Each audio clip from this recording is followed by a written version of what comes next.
దేవుళ్ళు గురువులు భూమి మీదకి వస్తూనే ఉన్నారు. ఏం చెప్పటానికి? అహింస పరమో ధర్మమా అని.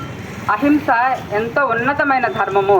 ఎప్పుడైతే ఆ ధర్మాన్ని రక్షిస్తామో తిరిగి అది మనల్ని రక్షిస్తుంది అని.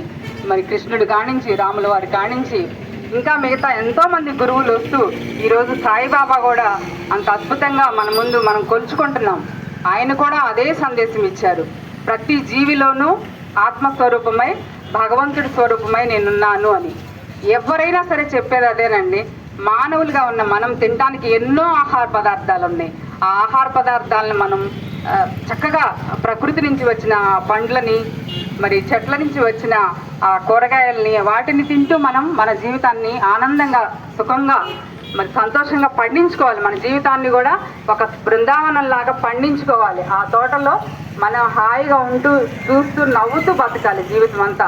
ఏడుస్తూ రోగాలతోటి, మరి ఎన్నో కుతంత్రమైన ఆలోచనలతోటి ఈరోజు జీవనం గడుస్తూ ఉంది. ఎప్పుడైతే మనం మంచిగా ఉంటూ, మంచిగా ఆలోచిస్తూ, మంచిగా ధ్యానం చేసుకుందాం. ఆ పాంప్లెట్లో ధ్యానం ఎలా చేసుకోవాలో కూడా ఉంటుంది. చక్కగా శ్వాస మీద ధ్యాస. ఎక్కడికో ఏదో పని లేదు, ఏ డబ్బులు అక్కర్లేదు. మనకున్న ఆ శ్వాస మీద మనం ధ్యాస పెట్టి ధ్యానం చేసుకుంటే మన జీవితం ఆనందంగా ఉంటుందండి.